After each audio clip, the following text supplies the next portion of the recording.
Loh sayang, ini kan bukan jalan menuju rumah. Memangnya kita mau kemana sih? Tanya Sarah saat kami pulang kerja. Kita mampir ke dokter dulu ya. Kamu harus periksa sayang. Kali aja beneran hamil, jelasku pada Sarah. Tapi sayang, aku nggak lagi tengah merasa sedang hamil. Aku takut kamu kecewa karena tak sesuai dengan harapanmu. Lirih Sarah. Nggak mungkin aku kecewa sayang, apapun hasilnya nanti. Sekarang fokus buat nyembuhin agar kamu nggak mual lagi. Jadi nafsu makanmu juga terganggu, jelasku padanya.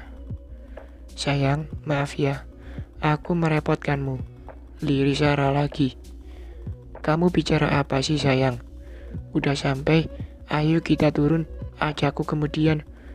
Ku gandeng erat tangannya agar dia tahu jika aku bakal selalu ada di sampingnya. Selamat sore Pak, Bu. Ada yang bisa kami bantu? Sapa seorang suster yang tengah berjaga di klinik Dokter Rahma. Sore juga. Saya mau periksa nih sus. Antri Dokter Rahmanya masih lama nggak ya? Tanya Sarah memastikan. Dokter satu ini terkenal dengan keramahan dan pelayanannya yang sangat baik.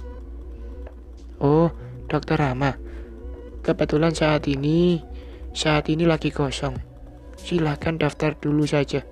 Habis itu langsung deh menuju ruang pemeriksaan. Jelas suster. Dari tag name-nya, ku tahu ia bernama Dinan. Aku bergegas menuju loket pendaftaran dan tak berselang lama transaksi selesai. Aku dan Sarah lantas menuju depan ruang pemeriksaan, menunggu nama Sarah dipanggil. Pasien atas nama Nyonya Sarah. Silakan masuk, pinta suster. Aku segera bangkit dan menggandeng tangan Sarah menuju ruangan pemeriksaan. Dengan ramah, dokter menyapa kami. Selamat sore ibu, ada yang bisa saya bantu? Ucap Dokter Rahma.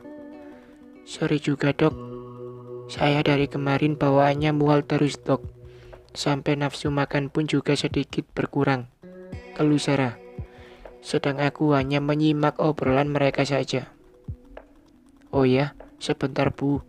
Mari silakan berbaring di sini, biar saya periksa dulu, pinta sang dokter. Cukup lama Sarah berbaring dalam pemeriksaan dokter. Gimana dok hasilnya? Tanyaku seakan tak sabar. Semoga saja Sarah beneran hamil, ya Allah. Bu Sarah. Apa waktu makan ibu selama ini kurang teratur ya? Tanya Dokter Rahma. Ia seakan tak memedulikan pertanyaanku.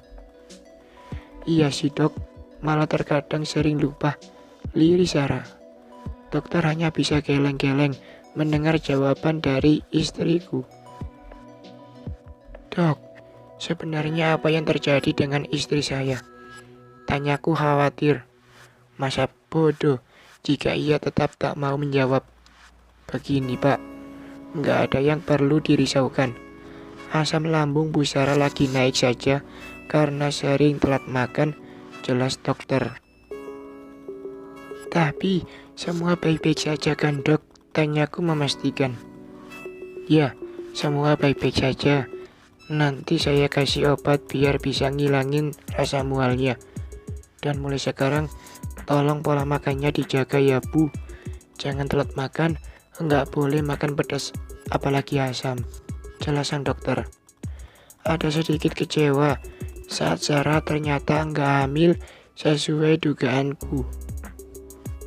Baik dok, terima kasih.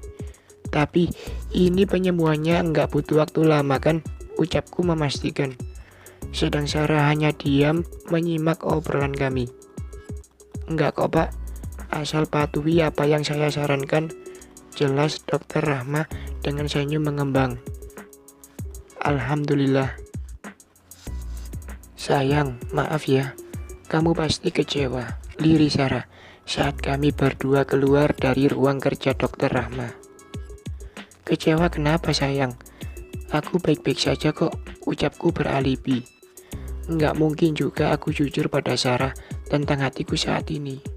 Bagiku, yang terpenting ia segera sehat dan tak memiliki keluhan lagi. Soal hamil bisa datang kapan saja. Ya, kan kamu kira aku lagi hamil, tapi nyatanya cuma asam lambung, jawab Sarah tersenyum kecut. Aku yakin ia sendiri sebenarnya juga kecewa. Ya ampun Sarah, kamu kok pikirannya sampai itu sih?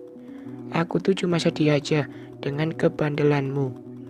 Sudah berulang kali aku ingatkan soal makan, tapi masih saja telat, ucapku seraya menoel dagunya. Beneran sayang, kamu nggak kecewa dengan ini kan? Iya, aku minta maaf dan aku janji bakal menuruti semua yang kamu ingatkan, ucap Sarah, anak kecil. Ya sudah, ayo kita cari makan dulu, baru setelah itu kita pulang, ajakku padanya. Segera kurangkul erat baunya. Tak lupa ku daratkan ciuman hangat di pucuk kepalanya. Misi, tolong minggir dulu ya. Darurat ini, teriak seorang suster. Ia mendorong pasien dengan dibantu dari petugas lapas. Dan sekilas aku bisa melihat wanita yang tengah terbaring itu. Sepertinya tak asing lagi buatku, meski mukanya penuh bekas luka. Sayang, kok aku kayak kenal dan enggak asing ya dengan pasien yang didorong tadi, ucap Sarah. Rupanya ia juga merasakan hal yang sama. Salah lihat kali sayang, lagian itu tadi pasiennya ditemani petugas lapas. Sudah tahu kan dari mana ia berasal, ucapku sedikit santai. Sayang, kita lihat dulu yuk. Kali aja firasatku benar, bujuk Sarah. Aku tahu pasti jika perasaannya jarang meleset. Tapi sayang, kita harus makan dulu, protesku padanya. Aku cuma khawatir aja jika dugaanku benar. Bagaimanapun aku belum siap untuk bertemu dengannya. Dan luka ini seakan kembali membara. Tanpa mempedulikan protes dariku, tangan ini langsung ditarik cepat oleh Sarah. Kalau sudah begini aku cuma bisa pasrah. Daripada harus jadi pusat perhatian pengunjung klinik, ku ikuti langkah Sarah yang sepertinya ia sudah tahu pasien tadi dibawa kemana. Saat kami sudah sampai, rupanya pintu langsung ditutup. Terpaksa kami menunggu di luar. Meski hati ini sebenarnya masih sangat risau. Permisi Pak, pasien yang didorong tadi memangnya kenapa ya Pak? Tanya Sarah pada petugas berseragam. Mungkinkah dia ini seorang sipir? Oh, maksud ibu saudara Amira tadi ya? Dia jadi korban keributan di lapas Bu. Biasalah, sesama tahanan wanita memang seperti itu, jelas petugas. Jadi benar dia Amira Pak? Terus kenapa dia bisa di lapas Pak? Tanya Sarah heran. Sudah tahu kalau di lapas itu pasti dihukum lah. Kecuali kalau memang dia jadi petugas di sana. Dia dihukum Bu, karena tindak kekerasan. Dia menyiram korban dengan air keras. Begitu juga dengan mukanya terkena air keras. Jelas petugas lagi. Pak, boleh kami masuk? Pinta Sarah. Mau apa lagi sih dia? Maaf, ibu dan bapak ini siapa? Korban masih ditangani sama dokter, jelas petugas. Suami saya ini mantan suami Amira Pak. Oh iya, suami Amira sendiri bagaimana? Tanya Sarah lagi. Kenapa dia mendadak jadi intel begini sih? Maaf, kalau soal itu kami nggak tahu. Yang jelas selama korban ditahan, belum ada suami atau sanak saudara yang menjenguk, papar petugas. Baik Pak, makasih banyak penjelasannya. Kalau begitu kami pamit ya Pak, pungkasku kemudian. Meski mendapat tatapan tajam dari Sarah, aku tak peduli lagi. Aku tak mau ia terus mencari informasi soal Alek dan Amira. Karena bagiku, Itu adalah masa lalu yang tak perlu diungkit lagi. Sepanjang jalan menuju tempat makan, Sarah hanya diam dengan wajah yang ditekuk. Sesekali ia melempar pandangan ke arah luar, dan tak sekalipun melirik ke arahku. Berasa jadi supir taksi ini yang jarang diajak ngomong sama penumpang. "Sayang, kamu ini kenapa sih? Kok cemberut gitu?" tanyaku mencoba mencairkan suasana. "Enggak apa-apa, cuma kesel aja. Aku lagi bertanya-tanya.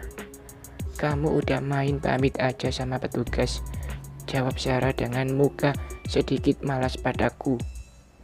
"Ya maaf, lagian ngapain juga kita ngurusin kehidupan mereka. Udah enggak penting lagi sayang," ucapku santai. "Sayang, kamu enggak kasihan melihat Amira tadi?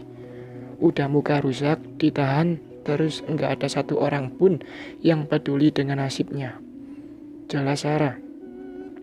Sudah jelas-jelas disakiti, kenapa masih baik juga nih istri?